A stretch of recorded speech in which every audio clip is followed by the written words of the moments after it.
Olá pessoal, então agora vamos tratar das questões que envolvem os direitos políticos na Constituição Federal de 1988.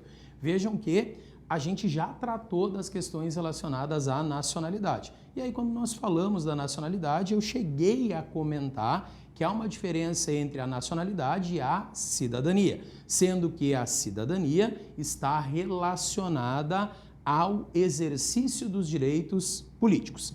A nossa Constituição, no artigo 14, ela começa a tratar de direitos políticos de forma específica. Ainda que nós já tenhamos na Constituição alguma referência a direitos políticos, especialmente lá no artigo 1º, parágrafo único da Constituição, quando a gente tem que todo poder emana do povo, que será exercido por seus representantes eleitos e nos termos da Constituição. Se todo o poder emana do povo, nós temos de forma bem clara que a soberania é uma soberania popular. Eu peço atenção para o que nós temos no artigo 14, mas eu vou colocar aqui a referência ao artigo 1º, parágrafo único da Constituição da República Federativa do Brasil, para a gente associar a ideia de soberania popular ao disposto lá no artigo 1º, parágrafo único, que todo poder emana do povo, que o exerce por meio dos seus representantes eleitos. E aí, pessoal, nós temos no artigo 14 que a soberania popular será exercida pelo sufrágio universal, e pelo voto, que de acordo com o artigo 14 da nossa Constituição, nós temos o quê? Que o voto ele é direto, e pelo voto direto e secreto. E além do voto ser direto e secreto, ele também tem valor igual para todos. Se nós formos observar o artigo 14, vejam, e com valor igual para todos. E com valor igual para todos. Aqui nós temos 3 características para o voto. Primeira característica, o voto é direto. Segunda característica, o voto é secreto. Terceira característica, com valor igual para todos.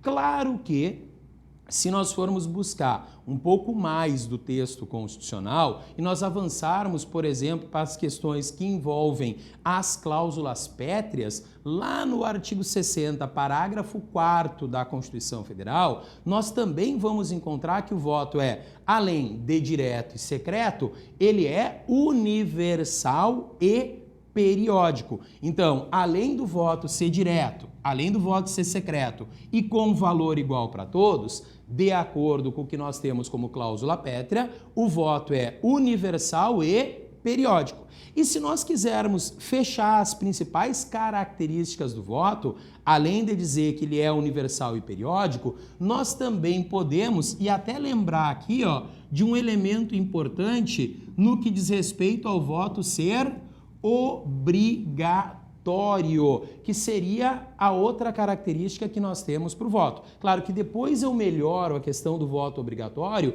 quando eu for falar em seguida para vocês do alistamento eleitoral e do voto. Mas vejam que, como regra, tanto o alistamento eleitoral e o voto são obrigatórios para aquele que for maior de 18 anos. Como regra, o alistamento eleitoral e o voto, é que me interessa falar do voto, é obrigatório para aquele que venha a ser maior de 18 anos. Agora, voltando um pouquinho no artigo 14, que nós temos quanto à soberania popular, que será exercida pelo sufrágio universal e pelo voto direto, secreto, com valor igual para todos, também ela, nos termos da lei, será exercida através de plebiscito, através de referendo e através da iniciativa popular. Através de plebiscito, através de referendo e da iniciativa popular. Plebiscito, que é uma consulta prévia, Por exemplo, naquilo que nós temos na Constituição Federal, no que se refere à criação de novos estados, ou à cisão de estado, desmembramento de estado, coisas que nós estudamos quando tratamos da organização político-administrativa, é necessário primeiro o quê? Um plebiscito, uma consulta prévia, como nós já tivemos também no que diz respeito ao nosso sistema de governo, que hoje é presidencialista em razão de um plebiscito, uma consulta prévia. Agora, qual é a diferença do plebiscito para o referendo? Referendo é para confirmar algo, de modo que nós podemos ter uma lei aprovada no Congresso Nacional, cuja vigência de um artigo, por exemplo, dessa lei, como aconteceu com a questão do Estatuto do Desarmamento, em que um artigo referente à comercialização de armas e munições ficou condicionada a referendo. Referendo é para aprovar algo que já foi apresentado pelo Congresso Nacional. Então, plebiscito, consulta prévia, referendo posterior, então já existia a norma e a vigência ficou condicionada ao referendo, e a iniciativa popular, que pode ser tanto das leis municipais, conforme a gente vê, e aqui eu só vou colocar a referência para vocês lá do artigo 29, inciso 13 da Constituição Federal, que trata da iniciativa popular em âmbito municipal, que depende de projeto subscrito por 5% do eleitorado daquele município, ou conforme nós temos lá no artigo 61, parágrafo 2º da Constituição Federal, quando a gente trata da iniciativa popular em âmbito federal, iniciativa das leis ordinárias ou de lei complementar, a partir da apresentação de um projeto subscrito por, se a gente for lá para o parágrafo 2º, que depois a gente estuda com mais cuidado quando trata de processo legislativo, mas vejam, um projeto subscrito por 1% do eleitorado nacional, e até seria mais adequado falar de iniciativa do cidadão do que iniciativa popular, porque aqui é 5% do eleitorado do município e aqui 1% do eleitorado nacional, dividido em pelo menos, isso vale a pena chamar a atenção de vocês, né? Esse 1% do eleitorado nacional, se a gente avançar, e eu faço questão de pegar com vocês lá no artigo 61 da Constituição Federal, olha só que interessante, esse número de eleitores tem que estar dividido em, no mínimo, em pelo menos, e destaquem do artigo 62, dividido por pelo menos um número de estado que corresponda a 5 estados. Observem, distribuído pelo menos por 5 estados, com não menos de 0,3% dos eleitores de cada um. Então, observem que esse 1% do eleitorado nacional tem que estar dividido em pelo menos 5 estados da federação, sendo que só conta como um desses estados aquele que tiver 0,3% dos seus eleitores. Aí nós fechamos a referência à iniciativa popular como forma de exercício da soberania.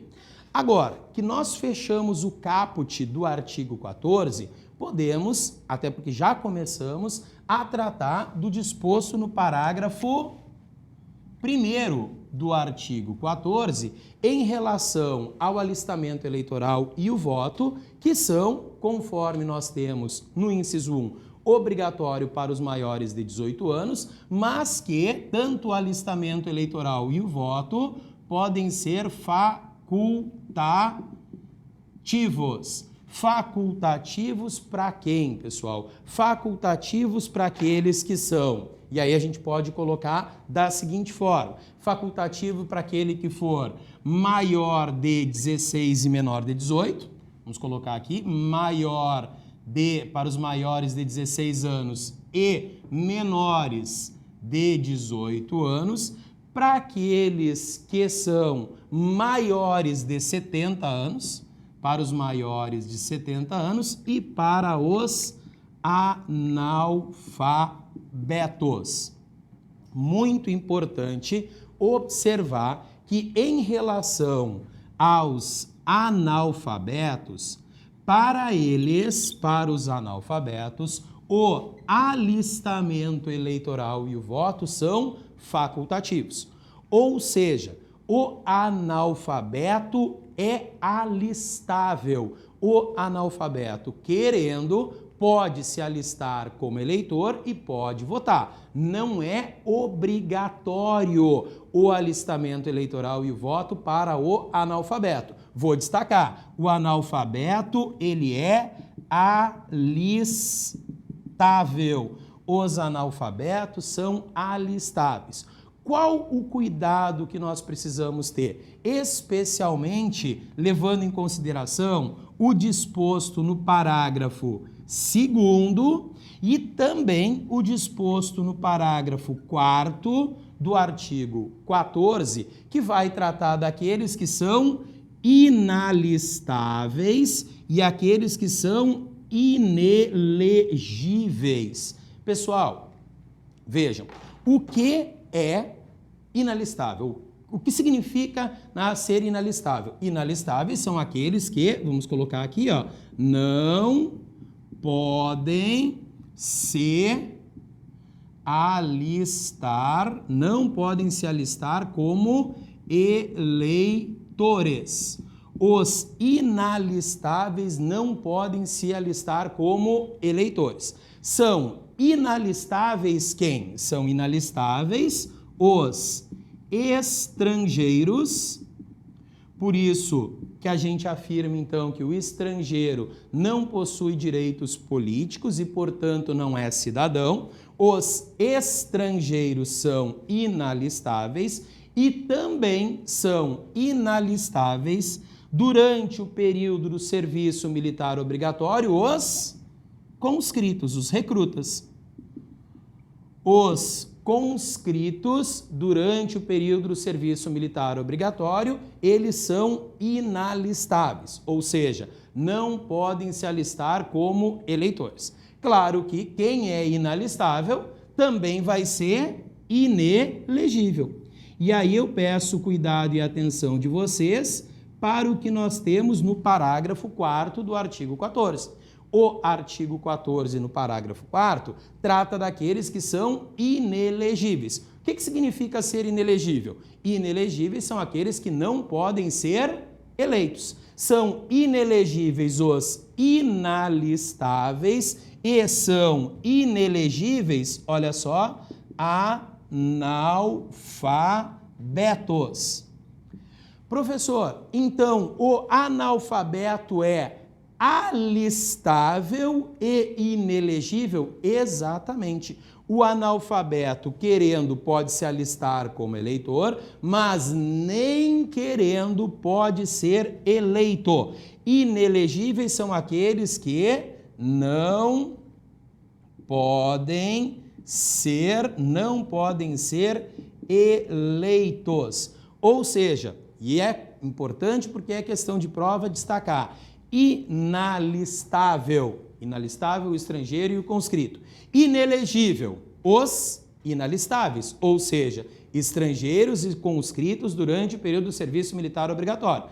Agora, os analfabetos são inelegíveis porque não podem ser eleitos. Lembra lá do Tiririca, que teve que fazer uma prova, a gente chama de prova do bilhete, aquela que atesta a alfabetização. Caso ele não fosse alfabetizado, não poderia exercer o mandato por ser inelegível. Inelegível é aquele que não pode ser eleito. Quem são? Desculpa estar repetindo porque é importante. São inelegíveis os analfabetos e os inalistáveis. Agora, o analfabeto, ele é alistável, porque se ele quiser, ele pode se alistar e ele pode votar. O analfabeto tem o que nós chamamos de capacidade eleitoral ativa, que é a capacidade para votar. E o que o analfabeto não tem é a capacidade eleitoral passiva. O que é a capacidade eleitoral passiva? É a capacidade para ser votado. Bem, quanto às condições de elegibilidade, nós temos no artigo 14 uma referência importante no parágrafo 3º do artigo 14, que vai estabelecer quais são as condições de elegibilidade. Vejam que nós falamos do parágrafo 2º, nós falamos do parágrafo 4º e agora a gente está voltando para tratar do parágrafo 3º e estabelecer quais são as condições de elegibilidade. Essas condições devem ser observadas para que um candidato possa ser eleito para qualquer mandato eletivo. Então, qual é a primeira condição de elegibilidade que nós vamos estabelecer? Tem muito a ver com o que nós falamos de cidadania e da condição do estrangeiro não ser alistável e, portanto, o estrangeiro ser inelegível, conforme a gente viu anteriormente. O estrangeiro é inalistável, ele é inelegível e, portanto, a primeira condição de elegibilidade que eu vou chamar a atenção de vocês é justamente a nacionalidade brasileira. Primeira condição de elegibilidade que nós temos por força do disposto no parágrafo 3º do artigo 14 é justamente a nacionalidade brasileira. Agora, além da nacionalidade brasileira, a segunda condição que nós vamos estabelecer, de acordo com a Constituição, é o pleno exercício dos direitos políticos. Como condição de elegibilidade, o pleno exercício dos direitos políticos. Somente aquele que estiver no pleno exercício dos direitos políticos tem condição de elegibilidade. Nós vamos falar um pouco mais sobre essa questão do pleno exercício dos direitos políticos quando a gente for falar de perda e suspensão dos direitos políticos. Agora, chamo a atenção de vocês que a pessoa, para que tenha condição de elegibilidade, tem que estar no pleno exercício dos seus direitos políticos. Também, para ser eleito, tem que ser eleitor, de modo que o alistamento eleitoral é uma condição de elegibilidade. Para que a pessoa possa ser eleita, ele tem que ser eleitor. E além do alistamento eleitoral, é necessário domicílio eleitoral na circunscrição. E a gente já fala sobre isso, olha só, domicílio eleitoral na circunscrição. O que é o domicílio eleitoral na circunscrição? Se eu pretendo concorrer a um mandato de vereador, eu tenho que ter o meu domicílio eleitoral naquele determinado município. Se eu quero concorrer a governador de um estado, eu tenho que ter o meu domicílio eleitoral naquele determinado estado. Então, o domicílio eleitoral na circunscrição é condição de elegibilidade, assim como a filiação partidária. Filiação partidária é condição de elegibilidade. Nós não temos a possibilidade de candidatos independentes de partido político. Todo partido político, todo candidato será registrado por um partido político. Então, ele tem que ter filiação partidária. E, por fim, e isso é um elemento importante também no que diz respeito às condições de elegibilidade, a idade mínima. Sendo que a idade mínima ela vai variar de acordo com o cargo que se pretenda concorrer. A idade mínima ela vai ser de 35 anos para alguns cargos, ela vai ser de 30 anos para outros, 21 anos para outros e 18 para outros cargos. Vejam, a idade mínima de 18 anos é a idade mínima necessária para que alguém possa concorrer e possa ser eleito para o cargo de vereador. Então, a menor idade mínima para o cargo de vereador, 18 anos.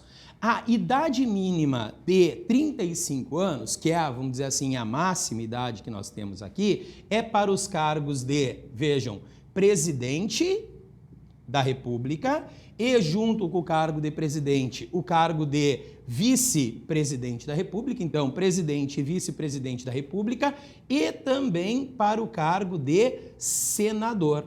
E também não aparece explícito no texto constitucional, mas obviamente que para suplente de senador também é necessário a idade mínima de 35 anos. A idade mínima de 30 anos para o cargo de governador e vice-governador, tanto de, veja, governador e vice-governador, tanto de estado como do Distrito Federal. Então, 30 anos para governador e vice-governador de estado e do Distrito Federal. Aqui eu só vou colocar governador e vice, vocês sabem que é de estado e do Distrito Federal. E todos os outros cargos, a idade mínima é de 21 anos, de modo que vai ser 21 anos para o cargo de prefeito e para o cargo de vice-prefeito, vai ser 21 anos para o cargo de deputado. E aí, quando a gente fala de deputado, a gente fala de deputado estadual, de deputado distrital, do Distrito Federal, e de deputado federal. Todos os cargos de deputado, tanto deputado, até posso colocar aqui, ó, estadual, deputado distrital e deputado federal. E além desses cargos de prefeito, vice-prefeito, deputado estadual, distrital e federal, e para o cargo de juiz de paz, que de acordo com a Constituição, e aí nós poderíamos avançar lá para o artigo 98, inciso 2 da Constituição Federal, para encontrar referência à eleição do juiz de paz, que é a atribuição, então, dos estados criarem a justiça de paz. O que agora não me interessa, senão pedir que vocês tenham cuidado com as idades mínimas. 35, 30, 21 e 18. A gente também pode lembrar que à medida que nós temos cargos de maior complexidade, aumenta a idade mínima. Menor complexidade, diminui a idade mínima. Então, estas são as condições de elegibilidade do parágrafo 3º do artigo 14. Aí, pessoal, eu já abri aqui para a gente 3 referências para que a gente possa falar das disposições constantes do parágrafo 5º do artigo 14, do parágrafo 6º do artigo 14 e do parágrafo 7º do artigo 14. E aí eu trouxe uma referência à reeleição, à desincompatibilização e à inelegibilidade relativa que nós encontramos no parágrafo 5º, 6º e no parágrafo 7º. Vejam, e essa é uma referência muito importante que eu quero de vocês no que diz respeito ao quê? Observem que as regras quanto ao limite de reeleições, a regra quanto à desincompatibilização, essas duas aqui e algo do que nós vamos falar quanto a essa inelegibilidade relativa do parágrafo 7º, elas se aplicam aos chefes do poder executivo. Ou seja, se a gente for observar o parágrafo 5º e o parágrafo 6º, nós vamos ver que a reeleição ela é limitada para o presidente da República, ela é limitada para o governador de estado e do Distrito Federal e para o prefeito. Claro, eu já melhoro essa referência em relação àquele que eu substituir ou suceder, conforme a literalidade do parágrafo 5º. Mas é muito importante que vocês observem que, quando se trata de membro do poder legislativo, não se aplica as restrições de reeleição nem de desincompatibilização, bem como não se aplica essa inelegibilidade relativa em relação ao cônjuge e em relação aos parentes, sendo que, no que diz respeito à inelegibilidade relativa do parágrafo 7º, pessoal, eu gostaria que vocês apontassem que, veja, desincompatibilização também, ó, presidente da República, aquele que for governador e aquele que for prefeito. E especialmente no parágrafo 7º, a referência também é presidente da República, também é para o governador e também é para o prefeito. Mas, em se tratando da inelegibilidade relativa em relação ao cônjuge e os parentes, nós temos, no que diz respeito a esse ponto, governador de estado, governador do estado, governador do Distrito Federal e governador de território.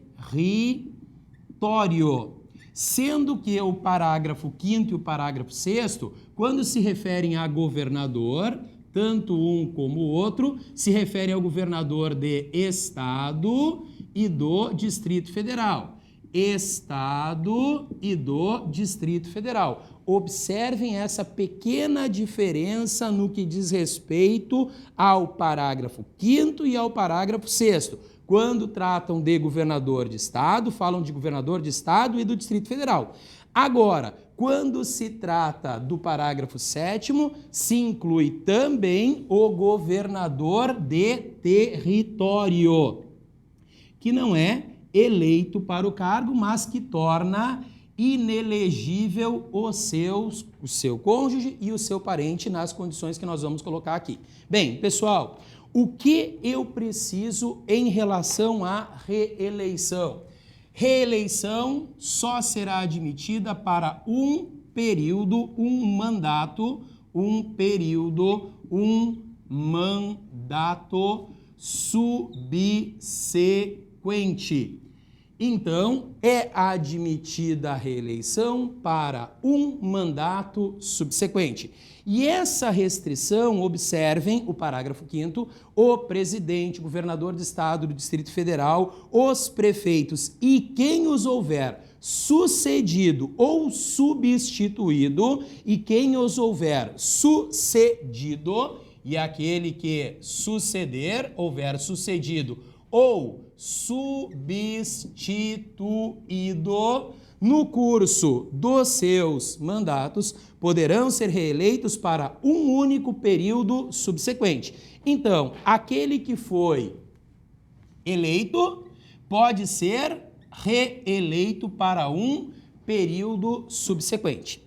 Observem que esta restrição também se aplica a quem sucedeu ou substituir em definitivo o chefe do Poder Executivo. De modo que, observem, por exemplo, no caso da presidente Dilma Rousseff, ela foi eleita, a presidente Dilma Rousseff foi reeleita, ela perdeu o cargo e aqui assumiu o presidente Michel Temer.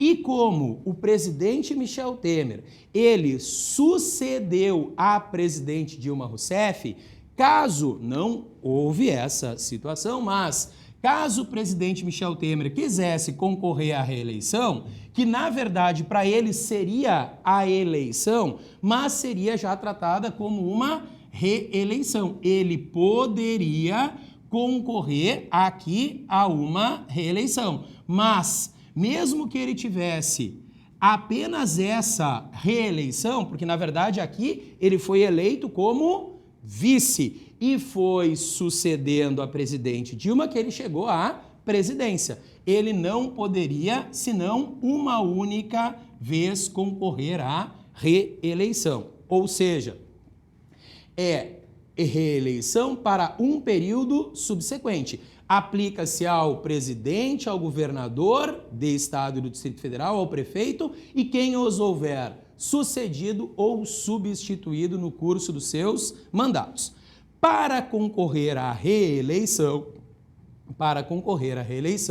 o chefe do Poder Executivo não precisa renunciar. Agora, sempre que o chefe do Poder Executivo, presidente, governador de estado, do Distrito Federal ou território, pretender concorrer a outro cargo, e aqui é importante chamar a atenção, a desincompatibilização é para concorrer a outro cargo para concorrer a outro cargo é necessário o quê? É necessário renunciar até 6 meses antes do pleito. Isso é o que nós tratamos como sendo desincompatibilização. Vejam o caso do prefeito de São Paulo, João Dória, que para concorrer ao cargo de governador do estado de São Paulo, teve que renunciar ao mandato de prefeito até 6 meses antes do pleito. Por quê? Porque é necessário para o chefe do executivo, presidente, governador de estado do Distrito Federal ou prefeito, renunciar ao cargo que ocupa para concorrer a outro cargo. Importante, outro cargo. Para reeleição não é necessário se desincompatibilizar. Ok, pessoal? Jóia. E fica faltando a gente fechar o disposto no parágrafo 7º, que não é uma inelegibilidade absoluta, é uma inelegibilidade relativa, e ela é relativa por quê? Porque essa inelegibilidade apenas atinge a possibilidade de eleição no território de jurisdição do titular desses cargos aqui, ó, no território de jurisdição, no território de jurisdição do titular do cargo de presidente, do cargo de governador de estado, do Distrito Federal e de governador de território, e no cargo de prefeito. E um pouquinho mais, pessoal, por quê? Porque observem que nós temos ainda uma referência final que diz: ou de quem os haja substituído dentro dos 6 meses anteriores ao pleito, ou de quem houver substituído nos 6 meses antes do pleito. Vejam, o cônjuge e os parentes, daquele que for ocupante do cargo de presidente, governador de estado, Distrito Federal e território, ou prefeito, ou aquele que houver substituído qualquer um desses nos 6 meses anteriores ao pleito, estará o quê? Estará inelegível no território de jurisdição do titular. Inelegível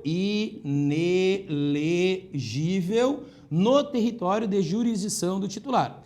O que é importante a gente observar? Por hora, eu já vou completar quem são os parentes.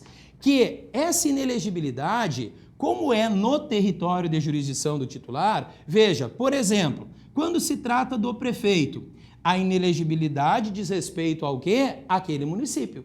Então, nada impede que o cônjuge ou os parentes concorram em outro município, concorram para um cargo que transcenda a jurisdição municipal. O mesmo se dá em relação, por exemplo, ao governador.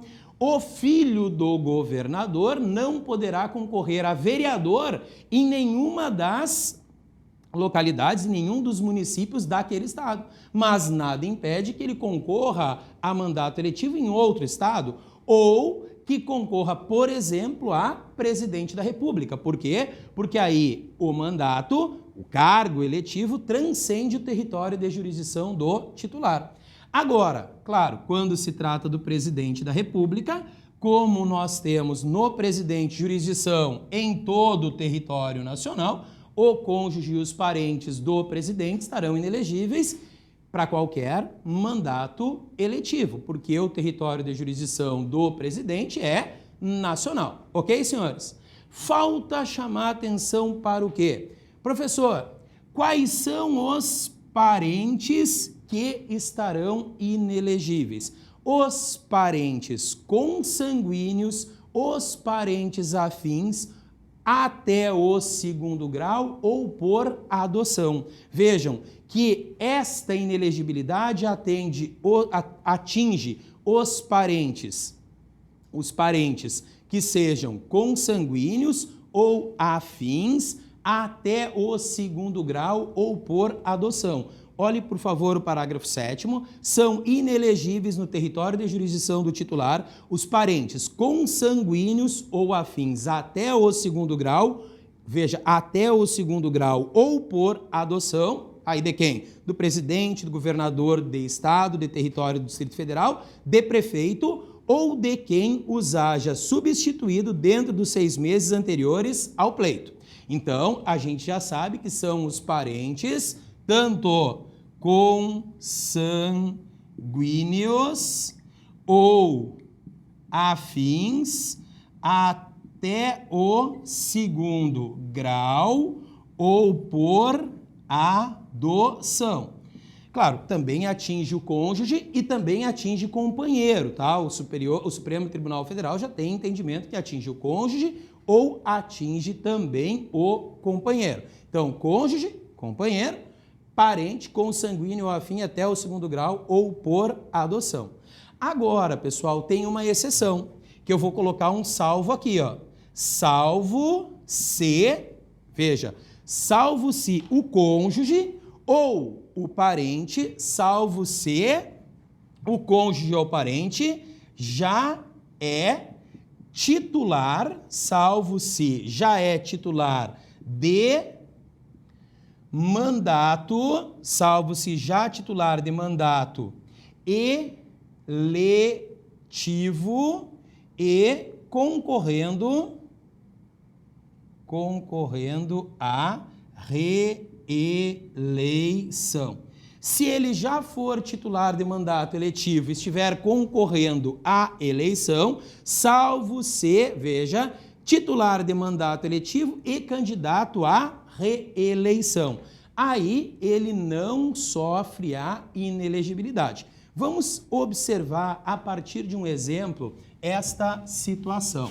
Olha só, vamos imaginar que eu tenha uma determinada pessoa, aqui vou dar um exemplo, para a gente poder retomar todas essas situações que eu falei para vocês, tá? Olha só, vamos imaginar que nós tenhamos, a título de exemplo, a Maria e o João, tá? Vamos imaginar que a Maria, ela é a mãe do João. A Maria pretende concorrer ao cargo de prefeito. O João pretende concorrer ao cargo de vereador.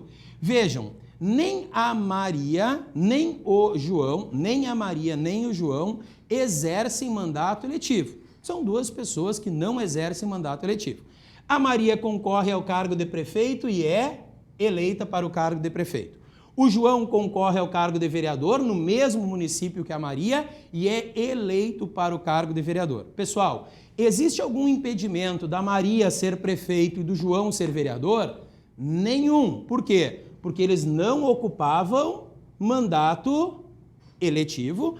A Maria não tem nenhuma condição de inelegibilidade em relação ao João, porque ela ainda não era prefeito. Agora, vamos ver. A Maria pode concorrer à reeleição? Sim, pode concorrer à reeleição. Por quê? Porque para o cargo de prefeito é admitida uma reeleição. Agora, o João pode concorrer ao cargo de vereador? Ele pode concorrer ao cargo de vereador porque não há impedimento de reeleição do vereador. Mas alguém poderia dizer, mas professor, agora nós vamos ter o João, que é filho da Maria, concorrendo no mesmo território de jurisdição. Aí entra a exceção da parte final do parágrafo 7º. O João já exerce um mandato eletivo e está concorrendo à reeleição.